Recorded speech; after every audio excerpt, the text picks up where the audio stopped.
विद्यार्थियों का SV children academy Rawla मंडी के ऑनलाइन प्लेटफॉर्म पर स्वागत है। कक्षा 12 विषय भूगोल अध्याय 13 चल रहा है, जिसमें हम हमारे देश की जनसंख्या के बारे में पढ़ रहे हैं, जिसमें हमने वितरण पढ़ा, घनत्व पढ़ा और अब चल रहा है जनसंख्या वृद्धि। अब पढ़ेंगे जनसंख्या वृद्धि के प्रभाव। जनसंख्या वृद्धि के प्रभाव क्या होते हैं। देखो, पहले हमने स्थानिक प्रतिरूप पढ़ लिया, अब प्रभाव देखिए। भारत में जनसंख्या की वृद्धि तीव्र गति से हो रही है ना, कितनी बढ़ रही है।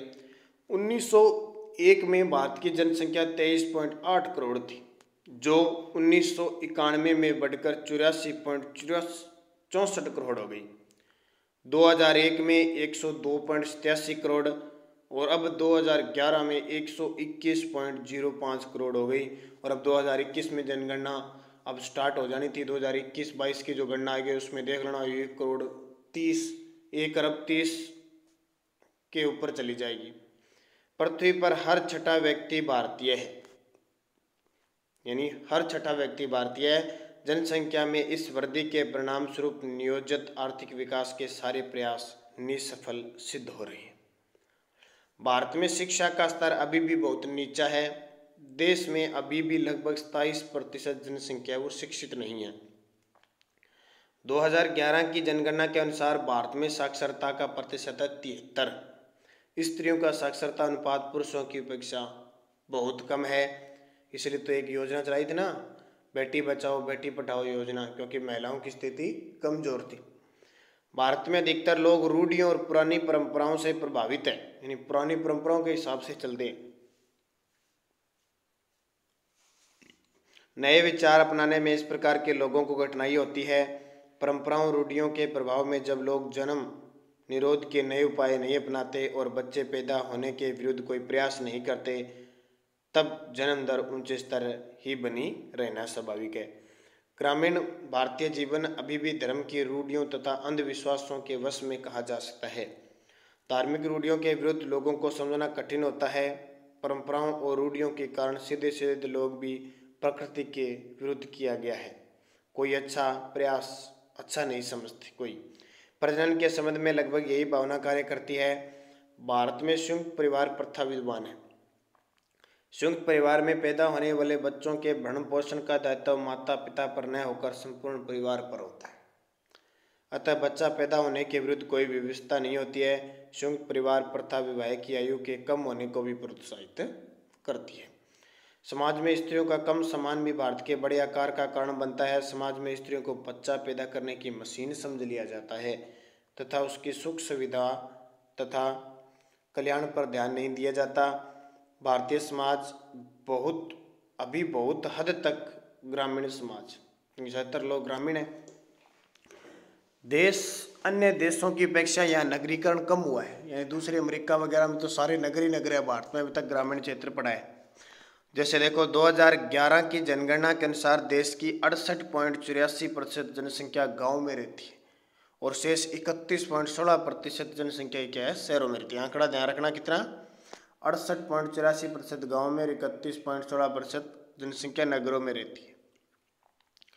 गाँव में लोग सादा जीवन बिताते हैं, कृषि करते हैं, परंपराओं रूढ़ियों में बंधे रहते हैं। संयुक्त परिवार से संबंध रहने के कारण कम आयु में भी विवाह कर लेते हैं। परिवार नियोजन की विधियों को अपनाने में कोई रुचि नहीं दिखाते। इस कारण गाँव में जन्म दर क्या रहती है, ऊंची रहती है। जनसंख्या वृद्धि के सामाजिक और आर्थिक प्रभाव देखो क्या पड़ते हैं। अनियंत्रित रूप से बढ़ रही आबादी, बढ़ रही है ना बहुत ज़्यादा, हमारी विकासशील अर्थव्यवस्था के लिए सबसे बड़ी चुनौती बनी हुई है। यह देश की विकास गतिविधियों को लगातार सीमित, नाकाफी और अपर्याप्त साबित करने पर तुली हुई है। गांव से शहरों की ओर पलायन, आवास, खाद्यान्न और जलापूर्ति की समस्या, पारिस्थितिकीय असंतुलन आदि बढ़ती आबादी की क्या है, परिणाम है। जनसंख्या वृद्धि से पर्यावरण की समस्या उत्पन्न हो गई है। तो होनी है, प्रदूषण होगा खूब सारे। व्यक्ति ने भौतिकवादी सुविधाओं के चलते प्राकृतिक संपदाओं का निर्मम और अवैधानिक तरीके से विध्वंस किया है, जिससे हमारी प्रकृति क्या हो गई, असंतुलन। विमान के चलो, आप कोई भी वस्तु है उसमें पहले तो शुरुआत में तो 5 व्यक्तियों को वो वस्तु काम में ले ली जाती थी, अब उसी वस्तु को कम से कम 20 लोग काम में ले रहे हैं। तो जनसंख्या तो क्या होगी, वृद्धि होगी जनसंख्या की। तो जनसंख्या की वृद्धि होगी और वस्तु कम पड़ेगी तो प्रतिकूल प्रभाव पड़ेगा।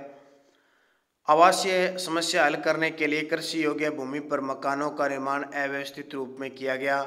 यदि यही स्थिति रही तो कुछ समय पश्चात खाद्यान्न की समस्या अपना विकराल रूप धारण कर लेगी। अनेक पशु पक्षियों व वन्य जीवों का अस्तित्व भी खतरे में हो गया। आजकल आपने देखा होगा, सुबह सुबह पहले आप आज 10 साल पहले देखो, जो चिड़िया वगैरह होते थे अपने आसपास वगैरह, पशु कितने चहचहाते थे, चिड़िया कितनी चहचहाती थी। पेड़ों वगैरह पर आजकल आपको मिलेगी नहीं, बहुत ही कम। कितने कौवे होते थे, कितने पशु पक्षी इतने थे कि अब तो विलुप्त हो गए, खत्म हो गए। तो देश में उपलब्ध जल का 70% भाग प्रदूषित जल की श्रेणी में आ गया देखो, और 30% विषाक्तता के स्तर पर पहुंच चुका है, जहर ही फैली है उनमें, जो संक्रामक रोगों को फैलने में बहुत सहायक होते हैं। संक्रामक रोग, किसी को पीलिया हो जाता है, किसी को हैजा, आजकल तो खूब सारे रोग चले हुए हैं, ये रोग होते हैं।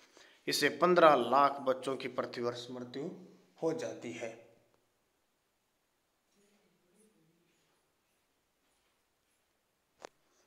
जल का स्तर 2 गुना तथा कहीं कहीं 3 गुना तक नीचे चला गया है। यदि जनसंख्या वृद्धि इसी गति से होती रही तो भविष्य में जल की समस्या विकराल रूप धारण कर लेगी। लोगों द्वारा अनेक जगहों पर पर्यटन स्थल विकसित करने से लोग उन जगहों पर एकत्रित होते हैं और गंदगी व कूड़ा करकट फैलाकर प्रकृति के साथ छेड़छाड़ करते हैं, जिससे अनेक औषधि युक्त पौधे भी विलुप्त होने के कगार पर हैं। प्रकृति के साथ अनावश्यक छेड़छाड़ करने से प्रत्यक्ष या परोक्ष रूप से मौसम परिवर्तन, समुद्र व जीव जंतुओं पर प्रतिकूल प्रभाव पड़ता है और तापमान में वृद्धि होकर बर्फ सामान्य से अधिक मात्रा में पिघलने लगती है। अब देखो तापमान में वृद्धि, अब ये जो महीने चल रहे हैं ना, ये महीने हमारे ठंड के हो जाते हैं, लेकिन दिन में देखो कितनी गर्मी पड़ रही है, कारण ये प्रकृति से छेड़छाड़ है और तापमान में वृद्धि हो रही है। साथ ही कार्बन डाइऑक्साइड जैसी ग्रीन हाउस प्रभाव वाली गैस की निरंतर बढ़ रही है और जो मानव के जीवन पर प्रतिकूल प्रभाव पड़ती है। नए नए रोग चल रहे हैं, आपको पता है, कभी कुछ हो जाता है किसी को, आपको पता है किसी की फोड़ा फुंसी हो जाती है, किसी का पेट में खराबी हो जाती है, किसी की आंखें खराब हो जाती है, किसी के बाल सफेद हो जाते हैं, किसी के पैर दर्द करते हैं, होते हैं ना। ये सब पर्यावरणीय प्रभाव है, ध्यान रखना। वनों के कटान से कुछ रूप से भी पड़ा है कि कुछ क्षेत्रों में लगातार सूखा और कुछ क्षेत्रों में भयंकर बाढ़ की स्थिति। अब लोग फटाफट वन काटे जा रहे हैं, आपको पता है क्या। जितने पहले वन हुआ करते आपके गांव में देखना, आज से 10 साल पहले जितने वन थे, आज वन देख लो क्या कंडीशन है, यानी बहुत ही कम वन है। सूखा पड़ने से वनों में भयंकर आगजनी की घटनाएं देखने व सुनने को मिलती है। अधिक मात्रा में वाहनों का प्रयोग होने लगा है, जिससे दुर्घटनाएं व वाहनों से निकले धुएं से वायु प्रदूषण और ध्वनि प्रदूषण नियंत्रण बढ़ता जा रहा है। जो हमने प्रदूषण पढ़े थे सारे, जो मानव के स्वास्थ्य पर प्रतिकूल प्रभाव डालता है। सरकार विकास हेतु बनाई गई योजनाओं को लागू नहीं कर पाती क्योंकि वह धन व अन्य विकास कार्यक्रमों पर खर्च हो जाता है। अधिकतर लोग कुपोषण का शिकार हो रहे हैं। आए दिन भूख से मरने की घटनाएं देखने को सुनने को होती है और लगभग आप महिलाएं हैं को छोटे बदन में खून की कमी होती है और पतले पतले होते हैं एकदम ही। देश का आर्थिक विकास और अवरुद्ध हो रहा है। समाज में झगड़े, जातिवाद, धर्मवाद, क्षेत्रवाद आदि को प्रोत्साहन मिलने से कानून व्यवस्था भी प्रभावित होती है। बेरोजगारी की समस्या का सामना भी लोगों को करना पड़ रहा है। जानलेवा बीमारियों जैसे एड्स, यौन रोग, पोलियो, खसरा, चेचक आदि के संक्रामक का खतरा बढ़ रहा है। अब जनसंख्या वृद्धि को नियंत्रण करने के उपाय: विवाह की आयु में वृद्धि। विवाह की निर्धारित न्यूनतम आयु लड़कों के लिए 21 वर्ष है और लड़कियों के लिए 18 वर्ष। इसको भी वृद्धि करना आवश्यक है। यदि लड़कियों की विवाह योग्य आयु बढ़ेगी तो वह न केवल शिक्षित होगी बल्कि सामाजिक और सांस्कृतिक कार्यों में भाग लेने में भी उसकी रुचि जागृत होगी, जिसके कारण संतान उत्पत्ति पर नियंत्रण संभव होगा। उत्पादन में वृद्धि। मानव की भौतिक रुचि उत्पादन में वृद्धि के प्रयास करने में बढ़ती है, तय इसके कारण जीवन स्तर ऊंचा होने पर भविष्य के लिए अनेक योजनाओं का निर्माण करता है। इससे भी जनसंख्या नियंत्रण को बल मिलता है। परिवार कल्याण कार्यक्रमों का विस्तार। राष्ट्रीय व अंतर्राष्ट्रीय स्तर पर सरकारी व गैर सरकारी संस्थानों द्वारा इस क्षेत्र में जन जागरण अभियान चलाकर इस संबंध में आम जन को अधिकाधिक जोड़ने का प्रयास करना चाहिए। शिक्षा द्वारा सामाजिक सांस्कृतिक समस्याओं का हल निकाला जा सकता है। अतः परिवार कल्याण कार्यक्रम की उचित क्रियान्विति के लिए अधिकाधिक जनसंख्या को शिक्षित करना ही आवश्यक है। इसके माध्यम से लोग न केवल परिवार को छोटा रखने व जीवन स्तर को ऊंचा उठाने के लिए प्रयास करेंगे, अपितु वे जीवन की प्रति बुद्धिसंगत दृष्टिकोण भी विकसित करेंगे। ये पार्ट हो गया। अब महत्वपूर्ण बुंदे में देखो, भारत की जनसंख्या की दृष्टि चीन के बाद विश्व में दूसरा स्थान है। भारत का क्षेत्रफल विश्व का लगभग 2.4% है।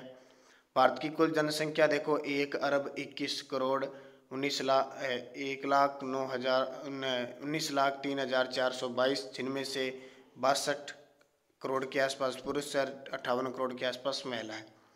भारत जनसंख्या के वितरण और घनत्व में असमान दृष्टि से गोचर होता है। भारत की जनसंख्या वृद्धि दर 1921 में ऋणात्मक रही थी, पढ़ा था ना, और 71 में सबसे ज़्यादा थी।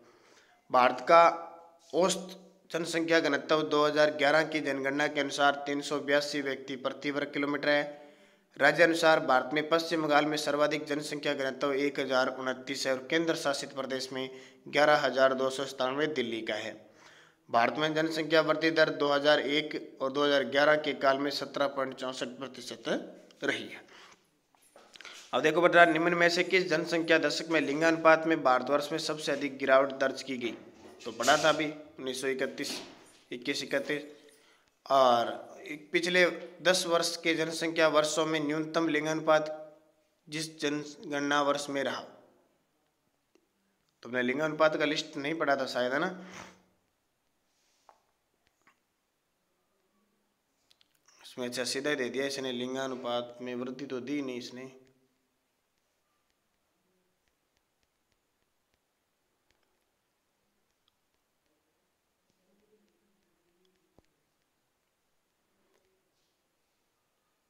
जनसंख्या दशकीय वृद्धि दर इसने दिया ही नहीं और क्वेश्चन पूछ लिया। चलो,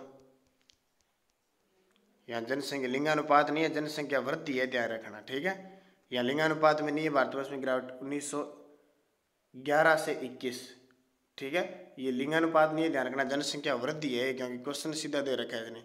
यहाँ भी यही है, कम न्यूनतम लिंगानुपात किस जनसंख्या, तो इसमें था ही नहीं। भारत में मोटे रूप में जनसंख्या का वितरण किस फसल के वितरण प्रारूप के अनुरूप है? चावल के अनुरूप है। 2011 में हुई जनगणना के अनुसार किस राज्य में जनसंख्या घनत्व सबसे कम है? तो नागालैंड में। भारत में प्रथम जनगणना किस वर्ष की गई? तो अभी बताया था आपको 1872 में।